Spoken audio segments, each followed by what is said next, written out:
Bigyan mo po kami ng aming pagkain sa araw-araw. Patawarin niyo po kami sa aming mga sala. Para ng pagpapatawad din sa magkakasala sa amin. At huwag niyo po kami paintulog sa tuksyadya mo po kami sa lahat ng masamaan. Panginoon namin Jesus, nasa oras ko ito. Sinasamo po namin ang aming mga sarili, Panginoon. Nandito po ang aking kapatid na si Roy Gomez. Nasadya, Panginoon, kung ano man po, Panginoon, ang kanyang puso at isipan na siyang pinagkaloob po niya at ginawa po niyang mga ari-arian ang mga tao na siyang kasama niya at ginawa po niyang ari at parang mga laman. Panginoon, sadya pong ikaw po yung mga at ikaw po yung lumukob sa bawat isa. Tulungan mo kami, Panginoon, sadya po kung ano man po ang masuliranin dito sa area, Panginoon. At sadya aming Panginoon na ikaw lamang po ang nakakabatid at nakakabasa ng lahat ng ito. At isinasamo namin, sinasangguni namin sa korasang ito, Panginoon Jesus. At alam po namin, ang kapayapaan siya mo pong ipagkaloob. Lukuban mo po ng iyong kabanal-banalang Espiritu Santo ang area, gayon din po ang loob at ang labas nito. Tulungan mo po ang bawat isa. Pagkalooban mo po sila ng pers at lakas. Kapangyarihan na mula sa iyo, Panginoon. At makita po, Panginoon, kung paano mo pinakita ang ningning na liwanag na ito na siya kung pagkaisan nila sa isang pananampalataya at isang pag-ibig. At naniniwala kami, Panginoon, sa oras kong ito, kung saan kung isa o dalawa ay nandiyan ka na mamagitan sa amin.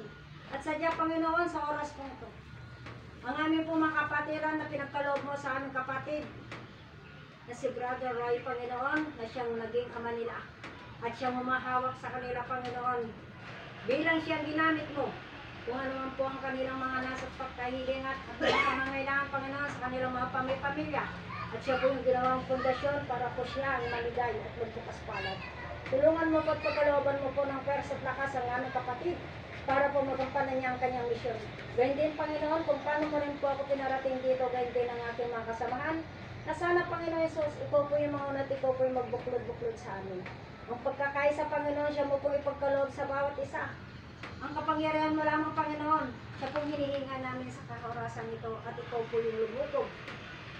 At sa lahat ng mga kasamahan, Panginoon, ang kanilang pisikal na pangatawan na hinihingi ko rin po na sana ingatan mo po lagi sila. Tulungan mo po sila, ganyan din po ang kanilang mga pamilya at ang ating mga kasamahan, Panginoon, kung paano rin po kami nandito, Panginoon, at kung paano mo rin po kami pinarating at kung paano mo rin po kami ibalik sa aming mga tahanan. Lagi mo po kami ingatan at ikaw po yung matubay. Naniniwala ako, Panginoon Jesus, ikaw lamang po ang dakilang manunubos sa lahat naming mga kasalanan at ikaw din po ang aming Ama, ang siyang magbibigay ng lahat ng aming mga pangailangan. Ito'y samot dalangin ko sa katastasan Ama, Anak, Espiritu Santo.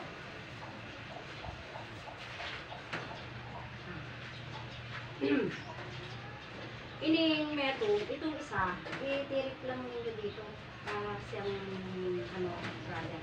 Ito yung gagamitin natin dito kay ate. Sa atin, matagal na kayong magkakasama dito na.